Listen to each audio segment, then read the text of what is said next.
sábado com o PJJ reunido.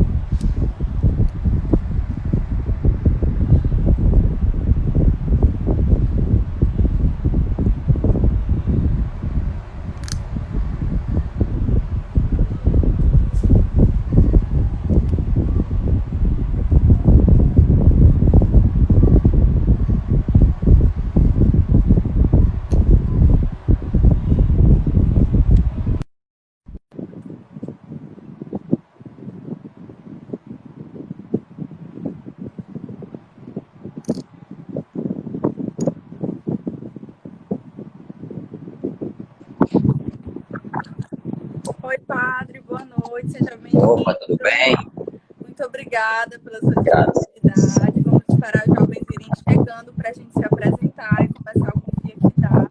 O Instagram vai jogando aos pouquinhos para as pessoas irem entrando. Mas vamos ver. Colocar os corações aí para você, jogar os corações para você.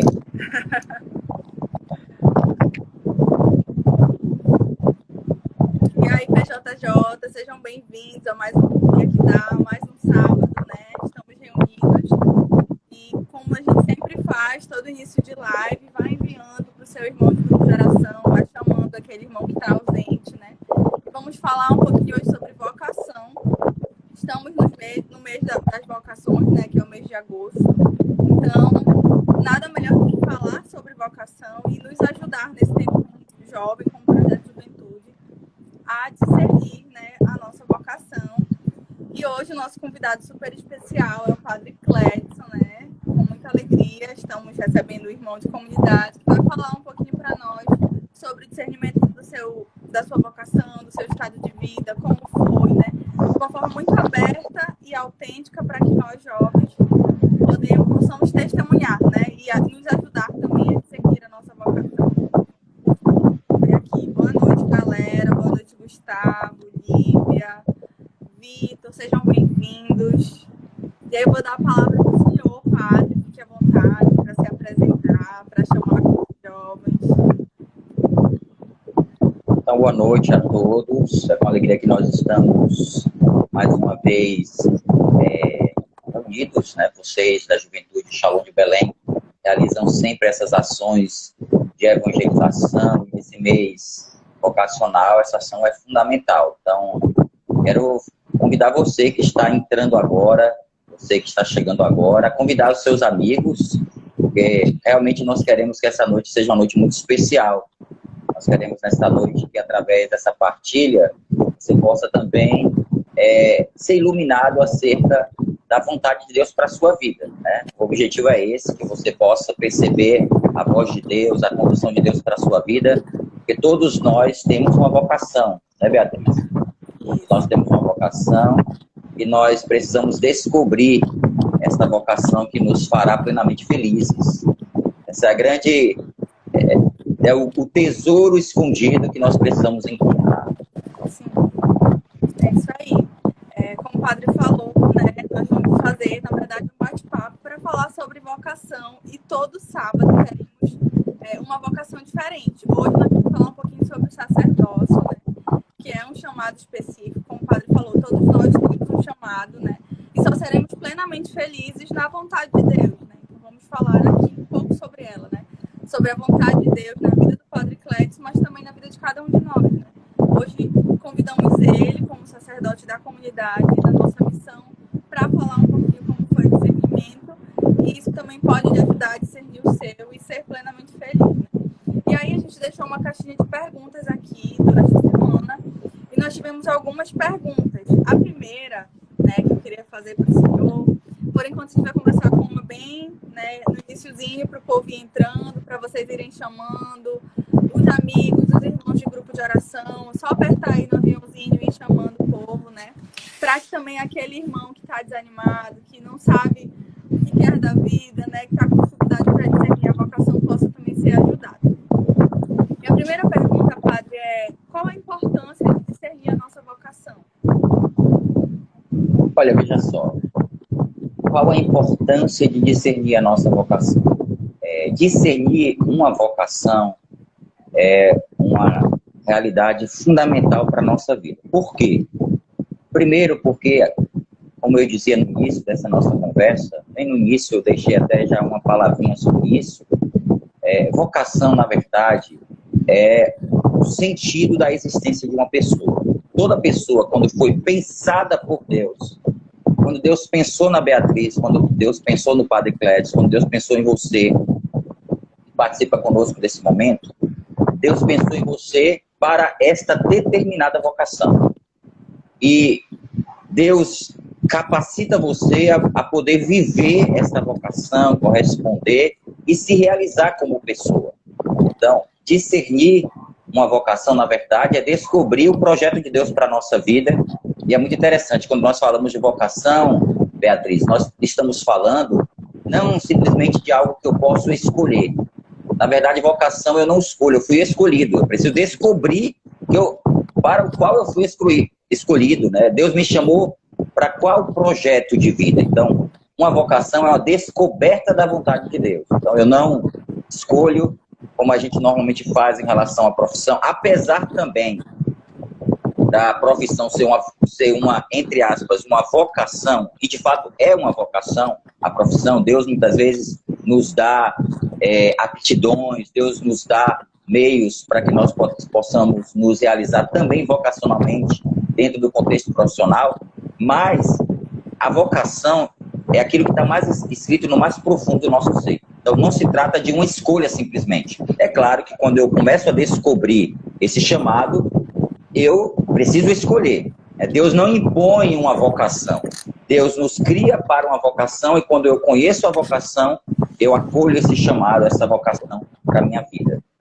Acho que é uma decisão, né, padre? Como você falou, a gente não vai optar, por exemplo, Deus vai escolher a sua comunidade de aliança, o Padre Clédio comunidade de vida, né? Foi Deus, desde toda a eternidade, que me quis como comunidade de aliança. Né? Mas vai depender de mim se eu vou aceitar, né, e dar o meu sim a Deus, se eu quero viver essa vocação ou não, né? Tem pessoas que não estão dispostas a viver. Então, o primeiro passo, como o padre falou, todos nós somos predestinados a uma vocação, Deus nos escolhe, temos um chamado específico, mas também precisa partir de nós essa decisão.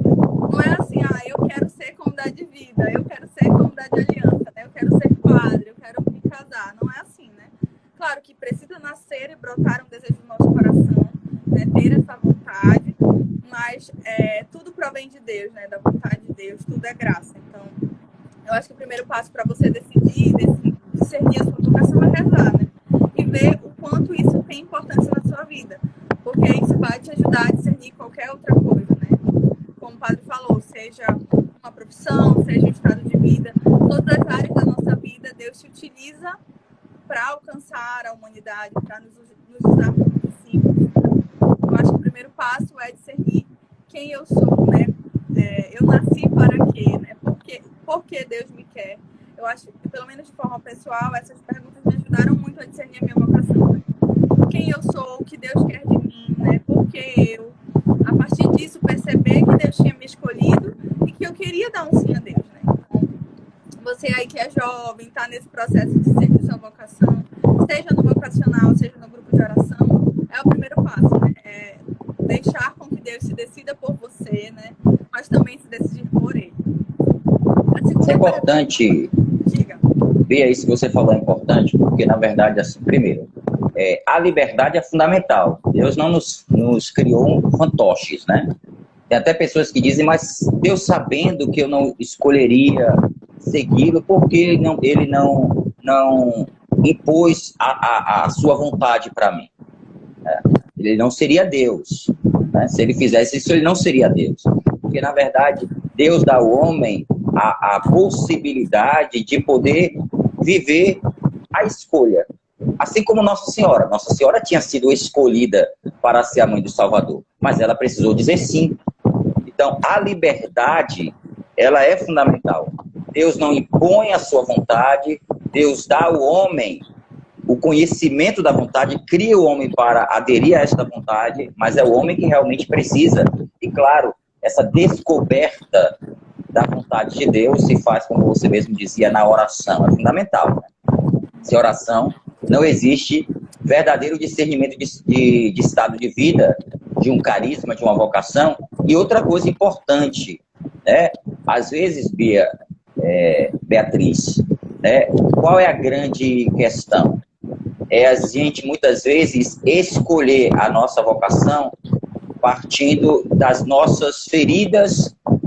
A gente, às vezes, tem dificuldade, olha para a nossa vida, para a nossa história, para as nossas fraquezas, para os nossos limites, e isso, muitas vezes, se torna um grande obstáculo para fazer a vontade de Deus, né?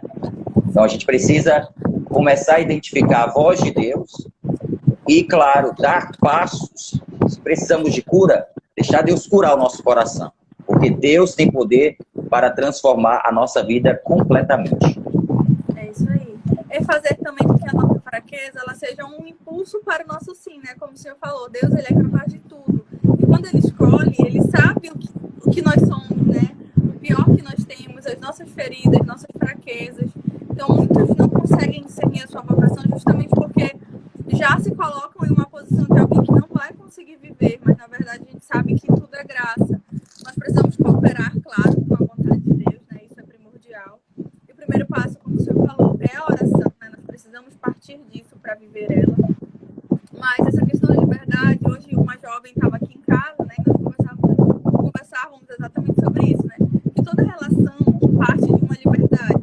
Seja ela entre um homem e uma mulher, seja ela entre um amigo e outro amigo. E essa relação também é concreta com Deus, né?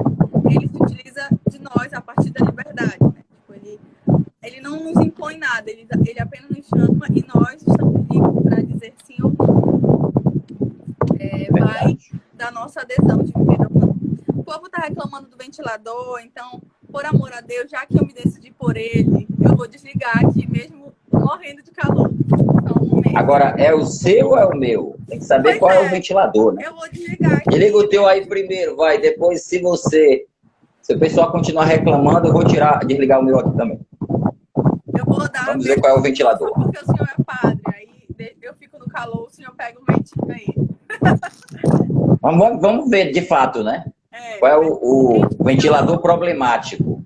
O ventilador problemático, né? Olha, e agora melhorou, gente? Então... Melhorou, gente? Agora, o ventilador. Parou o barulho do ventilador, sim ou não? É o do padre. É o do padre, né? Olha, a Jéssica, na verdade, fez isso por maldade, na verdade. Mas eu vou desligar, viu? Tá certo? Padre, por solidariedade, eu vou falar junto com o senhor, porque isso é que coisa maravilhosa. Vocação. Vamos oferecer pelas vocações, né? Agora. Isso aí. Vamos lá. Gente, se vocês tiverem alguma outra pergunta que não esteja aqui no meu papelzinho, vocês podem perguntar, fiquem à vontade, certo? A segunda pergunta é: como foi o processo de discernimento para o sacerdócio? Para o sacerdócio, pronto. Na verdade, eu antes da comunidade já era seminarista, né? Quem conhece um pouco da minha história, né? Eu saí do seminário da diocese que eu fazia parte para trilhar um caminho na comunidade católica Shalom. Eu tive a minha experiência com Deus, né? Uma experiência muito forte que mudou a minha vida completamente. E depois dessa experiência, cresceu dentro do meu coração o desejo de dar tudo para Deus. Foi assim que eu fiz um caminho muito rápido para ingressar no seminário da Diocese de Paulo Afonso, na Bahia. Eu sou natural de Salvador, mas entrei, na verdade, depois o meu pai se aposentou e quis morar no interior da Bahia, escolheu uma cidade chamada Ribeira do Pombal, uma cidade da Bahia, muito mais próxima de Aracaju do que de Salvador. E eu fui morar nesta cidade. Lá tive minha experiência com Deus, portanto, eu tenho um carinho imenso por Ribeira do Pombal, porque Deus me fez encontrá-lo nesta cidade. Lá eu tive a experiência que mudou a minha vida. E depois disso, veio esse desejo forte de ser sacerdote. Eu fui para o seminário menor, né, como nós chamamos, o propedêutico, que é esse seminário que prepara a pessoa para o vestibular. Como eu já tinha terminado o ensino fundamental, nem sei se mais se chama dessa forma, né? Já tinha terminado o 2º grau, eu justamente estava só me preparando para o vestibular. Só que nesse tempo eu fui percebendo que realmente não era ali, porque eu fui identificando em mim um chamado para uma espiritualidade carismática. Então, assim, tanto é que o bispo, na época nem bispo era, mas hoje é bispo, né? Dom Ricardo é um bispo, é um italiano que morou em Paulo Afonso, depois se tornou bispo, e ele, quando ele me acolheu no seminário para fazer uma entrevista, ele perguntou: você não quer ser da Canção Nova ou do Shalom? Falei: não, na verdade eu não tenho esse interesse, né? No primeiro momento eu disse que não tinha esse interesse, mas quando dentro do seminário eu comecei a conhecer mais, lá tinha no seminário menor as revistas Shalom Maná, as revistas que hoje já não é nem tanto comum a gente encontrar essas revistas Shalom Maná, né? Infelizmente, porque tem um conteúdo tão rico, e essas revistas o bispo enviava, né, para a casa dos seminaristas, e lá, eu lendo essas revistas, comecei a conhecer a comunidade Shalom. Conhecia mais a Canção Nova, mas passei a conhecer a comunidade Shalom, e tinha uma matéria dentro de uma dessas revistas, que começaram a se tornar minhas, né, porque como eu era praticamente o único carismático, era o único que lia essas revistas, né? Tinha interesse no conteúdo nessas revistas, né? E eu comecei a ler, e lá tinha uma matéria que falava justamente dos estados de vida na comunidade católica Shalom. Escrevi uma carta. Na época, o vocacional, à distância que nós falamos, não era por e-mail, né? O vocacional era por carta. Então, escrevi uma carta de próprio punho, né?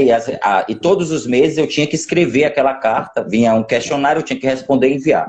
Foi assim que eu fiz o vocacional. Fiz o vocacional por 6 meses, por 1 ano, e vivi um tempo de postulantado de apenas 6 meses. Na época, a comunidade vida, o postulantado da comunidade vida poderia ser 6 meses. Então, na verdade, eu não perdi a metade do ano, né? Eu apenas não entrei no início do ano, né? Então, tinha o primeiro... eu não entrei em março, eu entrei em setembro, né? Inclusive, eu me recordo, é uma imagem que está impressa na minha memória, e quando eu cheguei, poucos dias depois, aconteceu aquele horrível acidente das Torres Gêmeas, no dia 11 de setembro de 2001. Ficou marcado na minha memória, porque eu tinha chegado justamente no dia 3 de setembro, poucos dias depois. Então ficou essa imagem na minha... né, quando eu me lembro, quando eu cheguei, né, na missão. Foram 6 meses só de postulantado, fui para o discipulado, e depois, dentro da comunidade, eu fui vivendo os processos de discernimento. É muito interessante isso, porque a gente não entra na comunidade para ser padre. A gente entra na comunidade Shalom, a princípio, a gente entra para discernir o carisma. Dentro do carisma, depois que você faz esse discernimento do carisma, porque é o carisma que te prepara para o seu estado de vida, não é outra coisa. Quer dizer, eu sou padre Shalom, como nós costumamos dizer, Shalom padre, né? Então, Shalom, o carisma que me formou para ser sacerdote.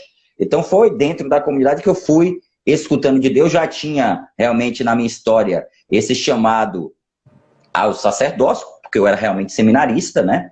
Mas dentro da comunidade também eu fui começando a valorizar os outros estados de vida. Eu acredito que, para mim, o que mais a comunidade pôde me capacitar como sacerdote, me oferecer como sacerdote, foi um olhar diferente sobre os estados de vida. Porque eu comecei a valorizar o matrimônio, eu comecei a valorizar mais, né, o celibato, o matrimônio.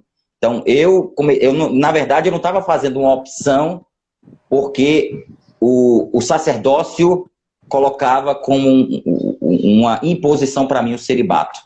Entende? Eu comecei a valorizar os estados de vida, perceber que aquele estado de vida me realizava. Foi assim, e dentro da comunidade, através das formações, a comunidade ela é muito rica e nos dá também muitas oportunidades, não somente ao sacerdote, estou falando da minha vida, mas quem é da comunidade sabe muito bem que os cursos de cura interior, as formações humanas e espirituais nos acrescentam em muito para que a gente possa fazer um melhor discernimento. Que forte, padre.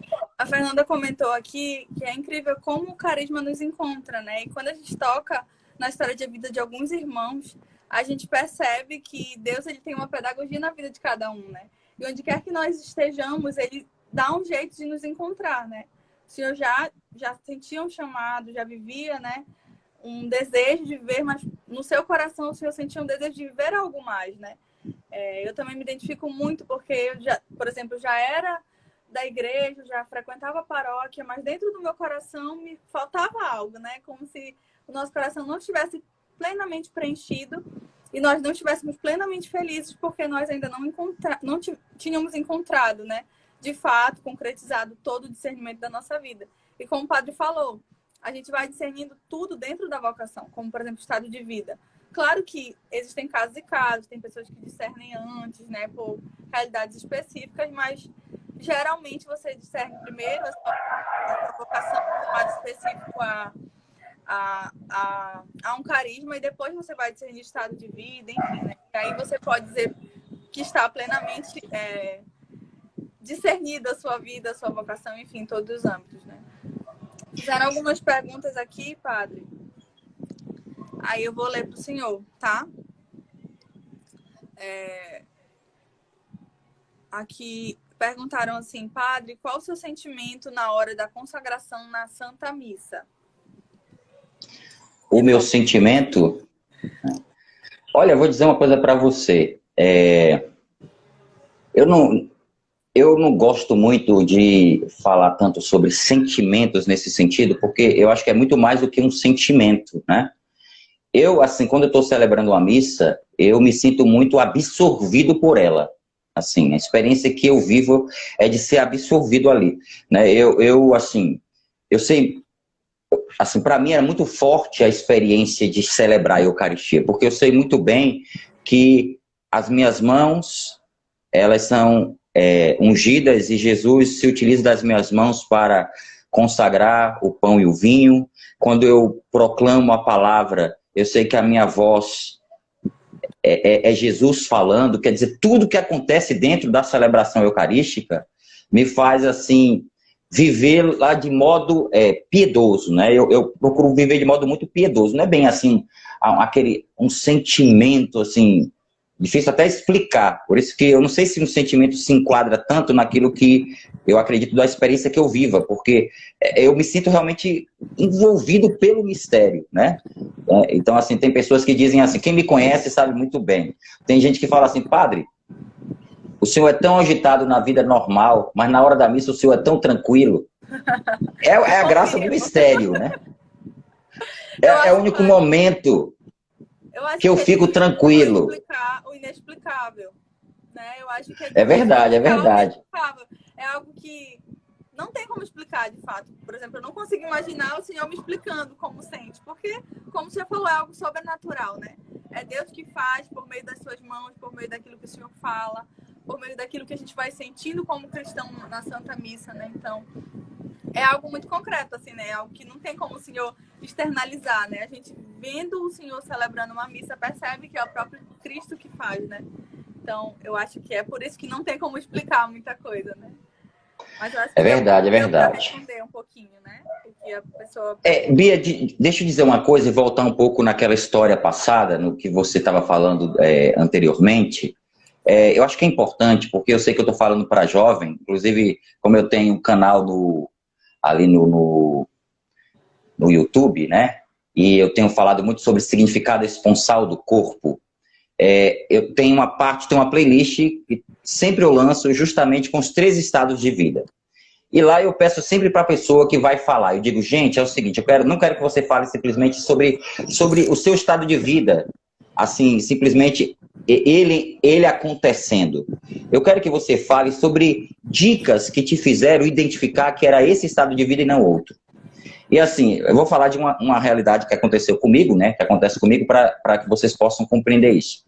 Dentro desse processo que eu fui vivendo pro sacerdócio, eu cheguei a me apaixonar. Isso é importante falar. Porque às vezes a gente pensa assim que a pessoa, né, a pessoa que está caminhando pro sacerdócio é uma pessoa que não vai ter sentimentos, que não pode se ver no outro estado de vida, se perceber em um outro estado de vida. E, na verdade, quando a gente começa a amar, como a gente começa a perceber a vontade de Deus, a descobrir a vontade de Deus, a gente vai até mesmo ver a beleza dos outros estados de vida, mas fazer a escolha pela vontade de Deus. Então, eu me recordo que quando eu estava dentro da comunidade até sentindo algo por uma pessoa, o que vinha muito forte dentro do meu coração era o seguinte: mas dentro de mim não silencia o sacerdócio. Foi isso que me fez acreditar que eu era chamado ao sacerdócio, porque não foi um sentimento, uma paixão que você tem por alguém que vai fazer, eu sou chamado ao matrimônio, eu sou chamado a esse determinado estado de vida. Então, a gente precisa aprender a decodificar os sinais de Deus. Sinal de Deus não é um fato isolado, porque naturalmente toda pessoa humana é inclinada para o matrimônio. Se não existir nenhuma lacuna aí, ferida, se não existir nenhuma realidade assim muito comprometida na vida da pessoa, toda pessoa que foi criada por Deus traz dentro de si naturalmente uma inclinação ao matrimônio. A inclinação ao matrimônio é natural. Porém, o chamado a um determinado estado de vida, inclusive ao matrimônio, tem que ir muito além dessa inclinação natural. Tem que ser realmente algo que envolve a pessoa, porque na verdade está na sua vida, está dentro da sua história, é um chamado que Deus fez para a sua vida. Então é muito importante entender isso, quis falar sobre isso, porque às vezes a pessoa pensa, mas padre, foi fácil para o senhor? Não, foi realmente um discernimento que eu pude perceber. O que é mais importante? Uma pessoa ou a vontade de Deus? Então, no centro da nossa vida sempre tem que ter Deus é o centro, Deus tem que estar no centro da nossa vida. É isso aí. É como o senhor falou, né, padre? É uma decisão, né? Eu não tô nesse estado de vida, nessa vocação, porque me satisfaz, porque gera prazer, porque muitas vezes as pessoas podem olhar. Inclusive, teve até a pergunta de um jovem que eu vou ler aqui para o senhor. Pode olhar e imaginar que foi fácil para o padre, né? Porque Deus chamou, então não deve ter sido difícil, né? Ele não deve ter tido dificuldades, não deve ter se apaixonado, mas muito pelo contrário, né? O senhor é uma pessoa humana como qualquer outro, então tem dificuldades como qualquer outro, né? Então é muito importante falar disso. A pergunta foi, acho que foi nesse sentido, né? O rapaz perguntou como ser sacerdote e não deixar de ser povo, tipo, não deixar de sentir, né? Que foi exatamente o que o senhor falou. Não deixar de ser uma pessoa humana que se relaciona, que sente, que tem amigos. Enfim, porque às vezes a gente tem a sensação de, é um padre, né? E a gente não pode estar perto, não pode falar certas coisas. Então, o senhor também pode complementar essa pergunta respondendo, né? Como ser sacerdote e não deixar de ser uma pessoa normal, assim, né? Povo, como ele falou. Olha, eu vou dizer um pouco da minha experiência. Eu estou agora dentro de um cenário virtual, né? Esses 4 meses, justamente porque eu trago dentro do meu coração o desejo de estar com as pessoas. Porque, assim, quem me conhece sabe muito bem que eu gosto muito de me relacionar. Eu sou uma pessoa que identifica, né, a relação como algo muito importante. Então, eu não assim, para mim é muito melhor justamente eu estar perto, conversar, dialogar.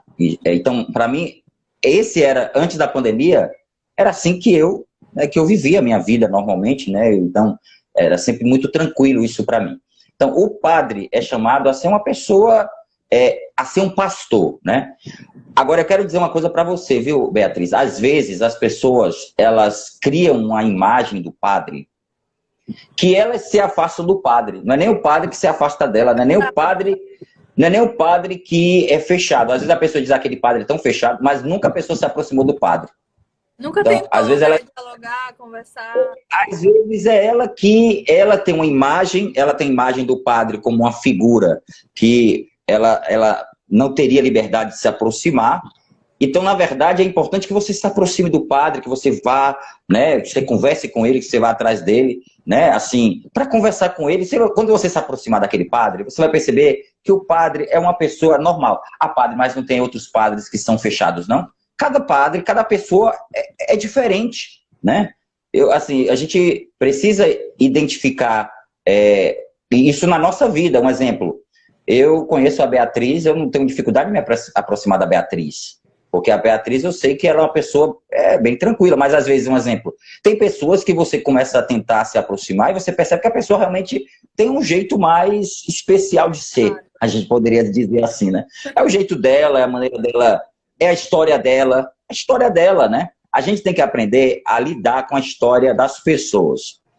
Porque a gente às vezes fala assim, aquele padre ele é muito fechado. Mas você conhece a história daquele padre? Aquele padre, ele tem uma história, aquele padre na verdade não tem, talvez teve relacionamentos muito, assim, não que faltou liberdade na sua relação com seu pai, com as pessoas, enfim, então a gente não pode, e muito menos a gente deve olhar para um padre, que a gente faz assim às vezes, né?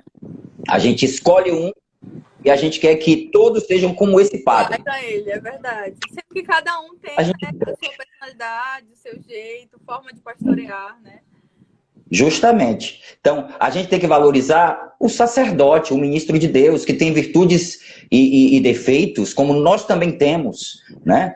Todos nós somos carregados de virtudes e de defeitos. Então, assim, a gente não pode ficar também paralisado, porque agora se aproxime do padre, antes de fazer qualquer tipo de construção cognitiva sobre aquele padre, de ficar pensando, esse padre é fechado, esse padre é assim, para um momento, vai lá no padre, conversa com ele, começa a descobrir aquele padre que talvez você vai ter uma impressão muito diferente do que você tem normalmente dos padres, né?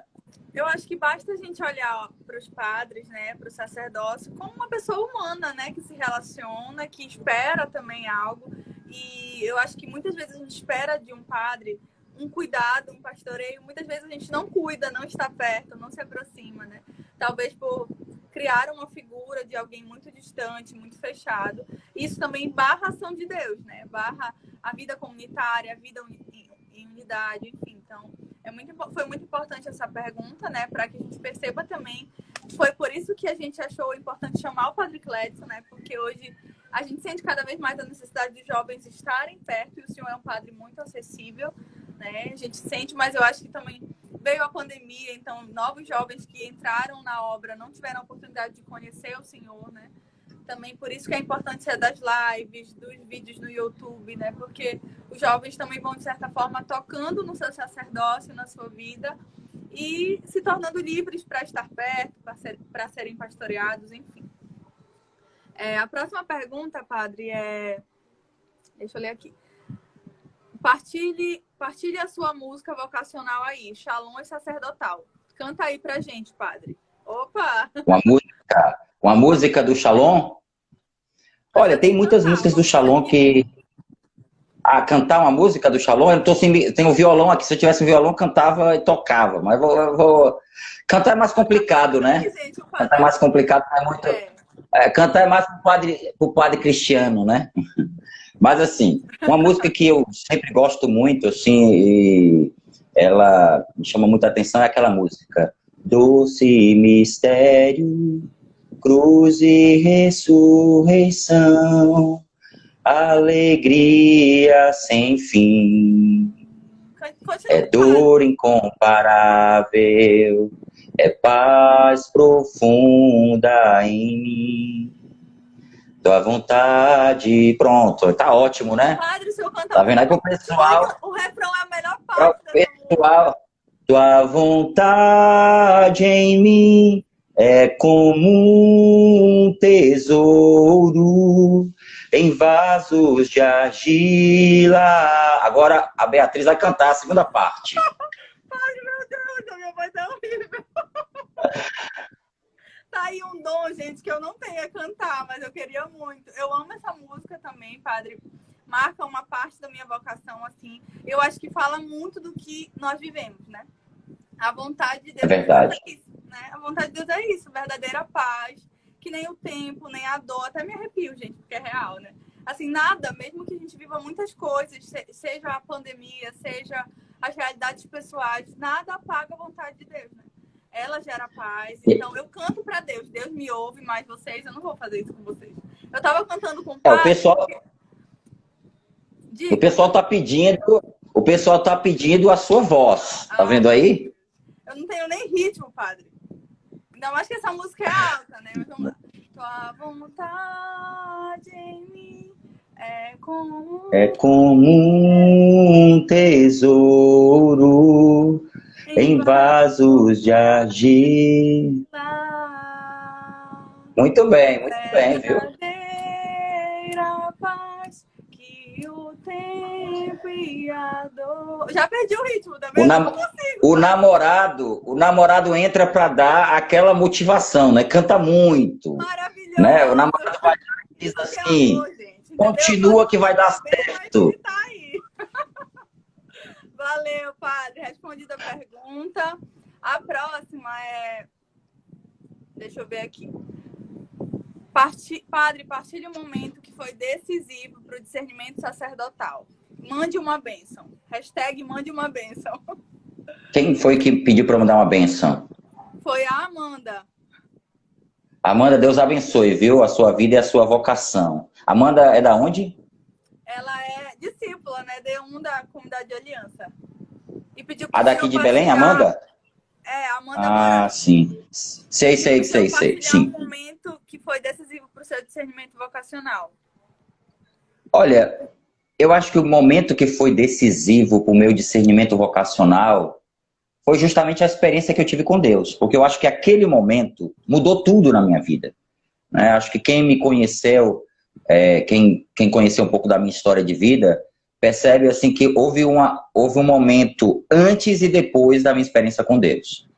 Então, assim, eu vivi uma vida completamente distante de Deus. Né? Tanto é, eu fui batizado com 16 anos. Mas o batismo não significou conversão. O batismo aconteceu. Então, a minha conversão se deu com 19 anos. E aquele momento foi decisivo. Tanto é que eu comentei com vocês que depois da experiência com Deus, eu entrei para o seminário, mas antes de entrar para o seminário, né, isso aí foi, né, antes de entrar para o seminário, eu estava namorando com uma jovem da Renovação Carismática na época, hoje casada, né, amiga minha, inclusive a Simone, e nós éramos da Renovação Carismática, e depois eu conversei com ela, a gente conversou, e eu disse para ela que realmente não era a vontade de Deus para a minha vida, né, aquele namoro, e Deus me chamava ao sacerdócio, eu tive que terminar o namoro e entrar para o seminário, né? Então, às vezes, eu tinha 19 anos, né? Tinha 20 anos, né? Porque 19 foi a minha experiência com Deus, mais ou menos ali entre 19 e 20 anos, né? Quando eu fui percebendo que não era aquilo. E é muito importante o jovem perceber isso, porque às vezes o jovem fica muito dentro da sua vontade, né? Ele não canta, eu quero a sua vontade, Senhor. Ele diz, eu quero a minha vontade, Senhor. É o contrário, né? Então deveria cantar, eu quero a tua vontade, eu quero fazer a tua vontade, e a tua vontade é o melhor para mim. Então, eu digo para você com toda certeza que aquela experiência foi fundamental para mim, porque depois disso, a minha vida realmente mudou completamente mesmo, assim, porque eu não vou dizer para vocês que se eu não tivesse tido a experiência com Deus, eu teria me casado, né? Porque eu também não tinha uma visão positiva do matrimônio, muito menos ser sacerdote. Então, quando essa experiência aconteceu, tudo mudou. Eu comecei a perceber que a vontade de Deus era o que determinava a minha vida, e hoje eu vejo, um exemplo, se eu precisasse reescolher o sacerdócio, aí eu escolhia com muito mais maturidade, com muito mais assertividade, com muito mais assim, com mais tranquilidade, inclusive, né? Porque é claro que a gente tem os desafios normais do sacerdócio. Como qualquer pessoa que vai se casar, vai ter o desafio normal do matrimônio, né? Então, todos nós vivemos desafios. Porém, a cruz é redentora, né? Quem passar pelos desafios da vida com as suas mãos unidas à cruz, vai passar com muito mais tranquilidade, vai se ferir muito menos. Deus vai fazer uma obra muito forte no coração dessas pessoas, né? Então eu vejo que Deus vai amadurecendo a gente também, né? Deus vai amadurecendo. E outra coisa, né? A gente vai identificando o valor de cada realidade. Um exemplo, hoje, na casa comunitária, né? Como é importante conviver, tá aí a Jéssica que tira a minha paciência, mas a gente tem que aprender a conviver também. Existem as irmãs da casa comunitária, né? E como a vida dessas pessoas nos acrescentam, as irmãs da comunidade de vida, de aliança da obra. Então, a gente saber ter relacionamentos sadios, Deus complementa o que nos falta pelas amizades, né? Pelos relacionamentos sadios e santos, né? Então, a gente tem que identificar a vontade de Deus, né? Entender também a complementariedade das vocações, né, padre? Isso que o senhor falou é muito importante. Saber que nós vivemos em comunidade e que uma vocação vai sustentando a outra, né? Nós estamos aqui para isso, para nos ajudar, para vivermos juntos.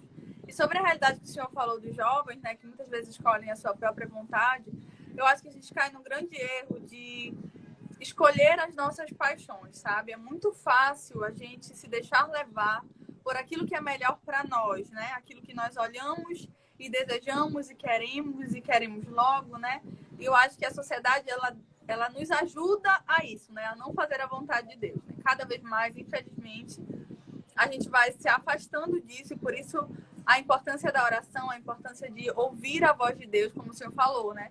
Tava namorando, mas de fato se decidiu não por aquilo que a paixão lhe levava a viver, mas de fato pela vontade de Deus, né? E é isso que é realmente dizer sim à vontade de Deus.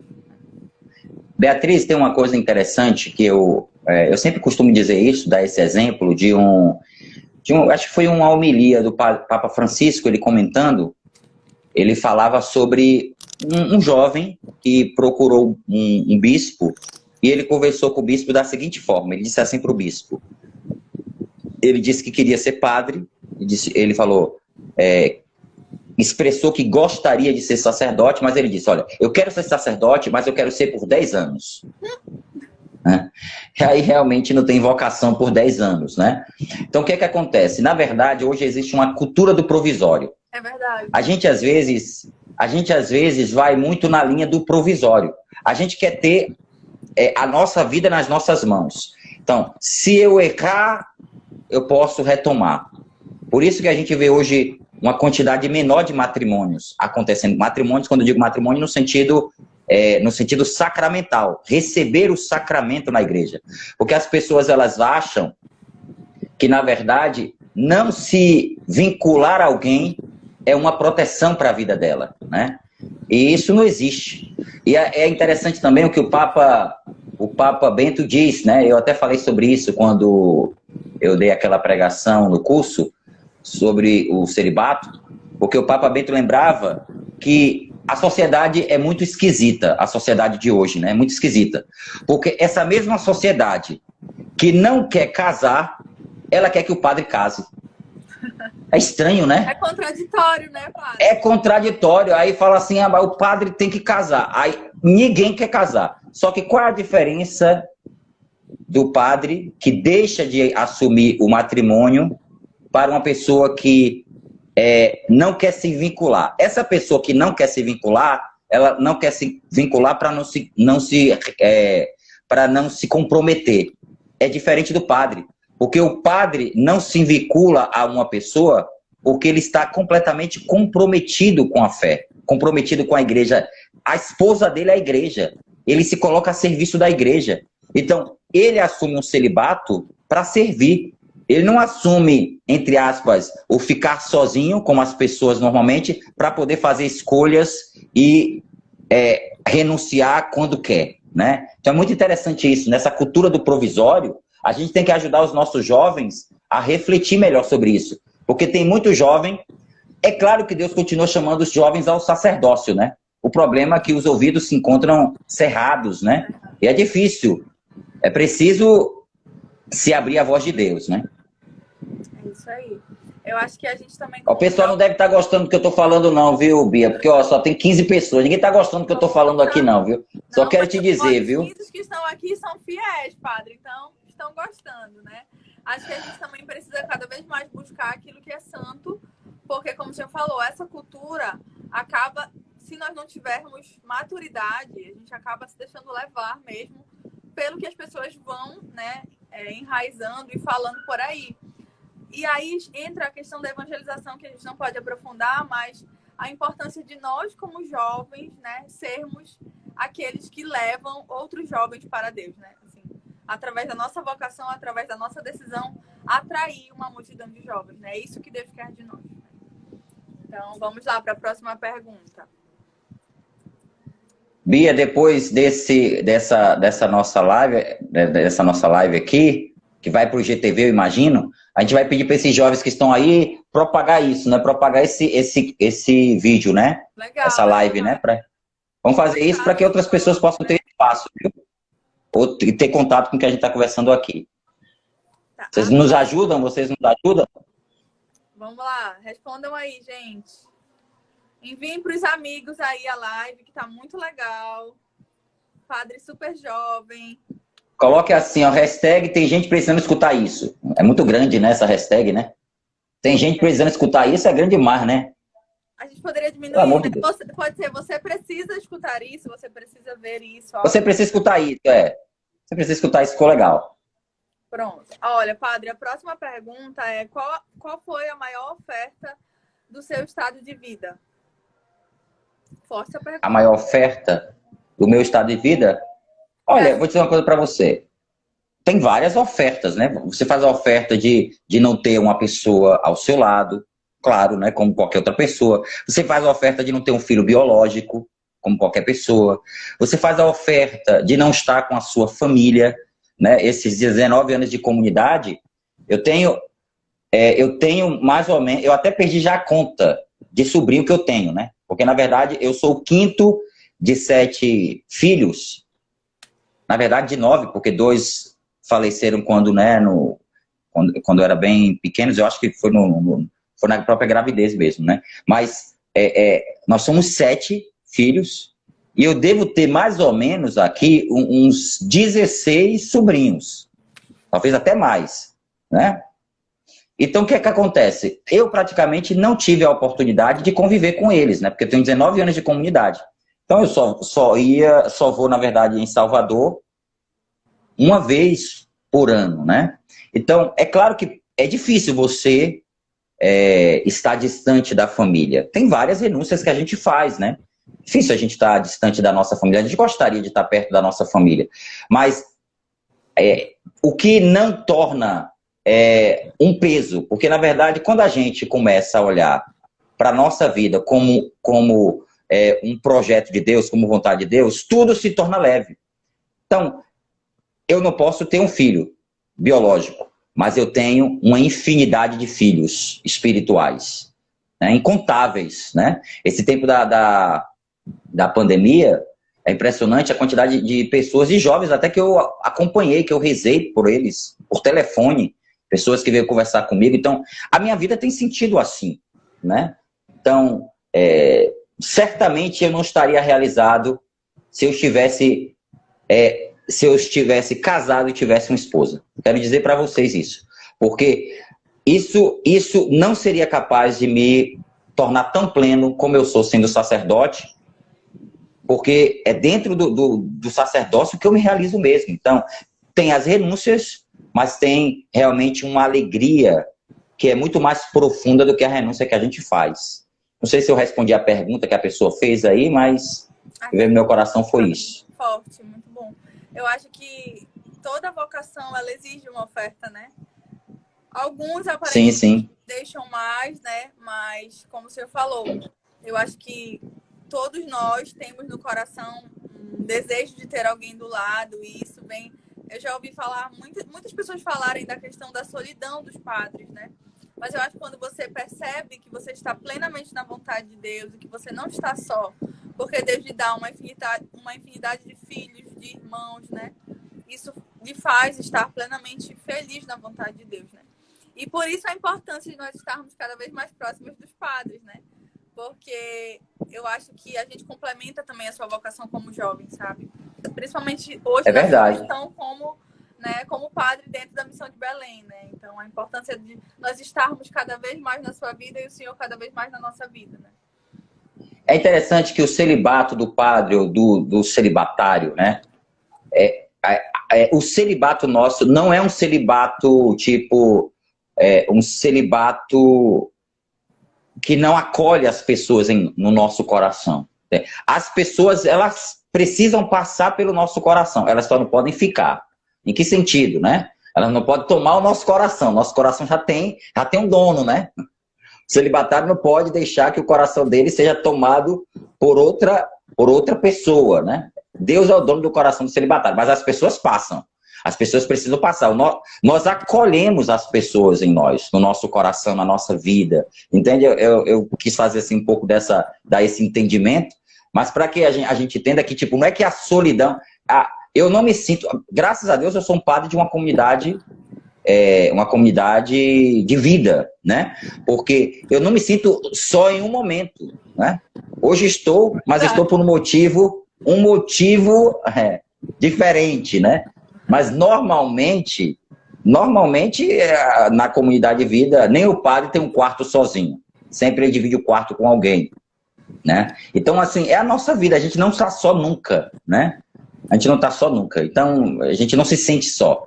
E além disso, padre, o senhor está numa missão assim super, né? O povo gosta de abraço, gosta de estar junto, então isso também Sim. a vida comunitária, né? O povo de Belém, assim, os paraenses gostam disso e acho que isso ajuda muito também, né? O senhor viver a vocação, como o senhor falou, estar na comunidade de vida não faz com que o senhor se sinta só. E é muito importante desmistificar isso, né? Porque as pessoas, eu já ouvi muitas pessoas que não vivem a vocação, não entendem e tal, falarem, porque o padre é muito sozinho, deveria casar, né? Aquilo que o senhor falou. Mas na verdade não, né? A gente precisa zelar por aquilo que é santo e por aquilo que Deus nos pede. Padre, a próxima pergunta é: qual a sua maior alegria dentro do sacerdócio? Mas eu tenho muitas alegrias no sacerdócio. Na verdade, eu já sou alegre pelo fato de ser sacerdote, né? O fato de ser sacerdote já gera muita alegria no meu coração, né? Mas, assim, para mim, celebrar a Eucaristia é algo, assim, que me faz, assim, muito feliz, muito realizado, muito pleno. Confessar, né? Eu me sinto muito feliz de confessar. Inclusive, espero que a gente tenha condições de voltar o quanto antes, porque na minha programação a ideia é o seguinte, né? Quando a gente tiver com o Shalom pronto e tudo isso superado, eu quero a primeira semana de retorno do Shalom, eu quero ficar confessando a semana inteira, né? Mutirão, por favor, padre. Eu quero a semana inteira confessar, né? Então, assim, porque realmente a gente sabe também da necessidade das pessoas, né? A gente sabe. Então, para mim, a maior alegria, eu não digo nem a maior alegria, mas eu tenho muitas alegrias, porque realmente a gente se sente muito feliz vendo as pessoas sendo transformadas, as pessoas conversando com a gente, as pessoas sendo alcançadas pelo nosso sacerdócio, pela nossa vida, né? Você sendo dom, né? Você sendo um dom a serviço do outro, isso me alegra muito, né? Eu me sinto muito realizado. Sendo padre, eu me sinto realizado, né? Então, assim, eu acho que você falar de uma coisa é insuficiente, né? Eu me sinto realmente, em cada coisa que eu faço, é interessante que também me alegro muito de ser um padre da comunidade Shalom. Eu acho que isso também é um motivo de muito louvor, porque eu me sinto muito guardado como padre Shalom na comunidade, né? A comunidade me guarda muito, me protege, né? Então eu me sinto realizado sendo um padre de uma comunidade nova, né? De uma comunidade como o Carisma Shalom, né? Através da nossa formação, tudo isso me faz ser muito pleno e realizado. Eu acredito tudo isso ao carisma, né? Porque é interessante que se eu não fosse da comunidade, eu já seria padre. Eu estou fazendo 6 anos de sacerdócio. Mas se eu fosse padre lá, naquele período que eu falei, né, lá em Paulo Afonso, eu já seria padre até veterano, né? Eu seria padre já há 15 anos de sacerdócio. Mas eu acredito que eu não teria a formação que a comunidade me possibilitou, a formação humana, a maturidade humana. Então, tudo isso eu acredito ao carisma, né? Inclusive, a Ana Júlia chegou agora aí também para comentar alguma coisa. Padre, as suas irmãs de casa estão carentes, estão pedindo abraço, para o senhor mandar um oi. Ellen, Deus abençoe a todas elas, a Ana Júlia, que está distante, a Jéssica, que é um grande dom de Deus. Quem está mais aí? A Ellen está aí também? Tá, Eu vi uma Ellen, a a Ellen. Ellen, a Aline, tem muita gente boa aí. Na verdade, assim, só tem 17 pessoas aqui porque tem a comunidade de vida todinha, né? Essa live aqui tá, essa live é a live da casa comunitária, Mas né? tá ótima. É isso, padre. Eu acho que isso que o senhor falou é muito importante, né? Para a gente entender que as alegrias de um padre é fazer a vontade de Deus e ver que as pessoas estão sendo alcançadas, né? Eu acho que deve ser o que deve ser mais forte para o Senhor, assim. Porque é a alegria de um missionário, no geral, né? É poder tocar na vida de outras pessoas, poder alcançar outras pessoas e ver que Deus se utiliza da nossa vida, né? Para fazer, transformar a vida de outras pessoas. Padre, a próxima pergunta é: o senhor acha que as pessoas têm medo do chamado ao sacerdócio e por quê? Eu não tenho dúvida, na verdade. Na verdade, eu não tenho dúvida, né, que as pessoas têm medo justamente pela exigência do sacerdócio, né? Eu acho que falta hoje pessoas. Eu não digo somente do sacerdócio, não, viu? Eu acho que hoje existem muitas pessoas que trazem um medo muito profundo de vincular-se a algo que vai exigir renúncia. Nada. Quando a pessoa pensar, eu me consagrar em um carisma, esse carisma vai me Ah, dá tirar, muito entre aspas, a trabalho, né, padre? liberdade, né? Ah, eu vou ter que Dá muito fazer isso, vou trabalho, ter que abdicar daquilo e por aí vai, né? eu não vou poder agora ir segunda-feira para o cinema porque tem a célula da comunidade, a célula comunitária. Então assim, às vezes as pessoas, quando elas começam a olhar para o desafio não, na verdade, para aquilo que comporta a vida dentro de uma vocação, ela receia. Agora, eu quero dizer uma coisa para você. Entenda que quando um padre ele se realiza dentro. Quando aquela pessoa que é chamada ao sacerdócio, ela abraça o sacerdócio, ela se sente plenamente feliz. Então, o medo que a gente pode ter é o medo de não corresponder, mas todo mundo tem esse medo de não corresponder. Às vezes a pessoa fala, rapaz, a consagração é uma exigência imensa. Agora, é interessante isso porque você parou para pensar, se Deus estivesse no início da caminhada do adolescente Bergoglio, tivesse dito, olha, Bergoglio, eu quero te eleger, você é chamado ao sacerdócio e você será papa. Ele teria caído duro e teria dito, eu não quero.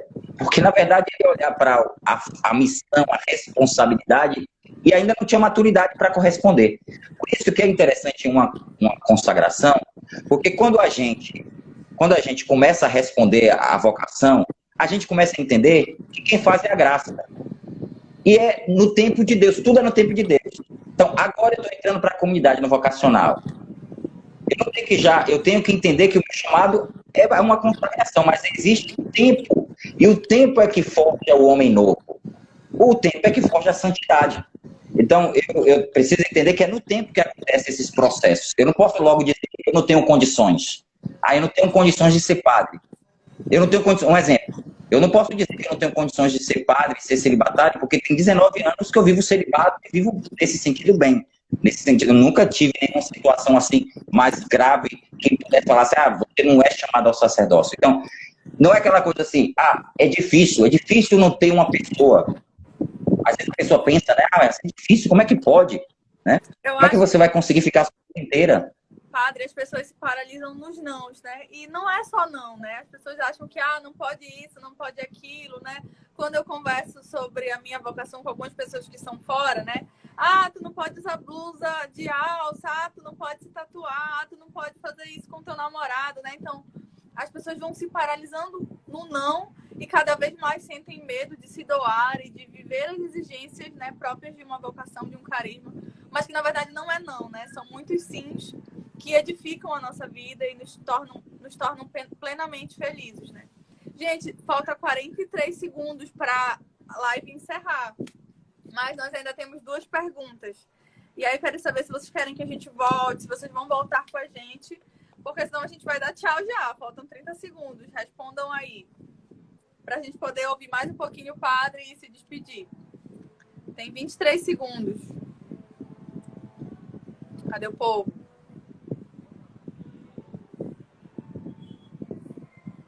Eita, vai acabar aqui, padre. Eu vou chamar o senhor só para a gente encerrar e finalizar as perguntas, tá bom? Tudo bem, tranquilo. Já volto. Tchau.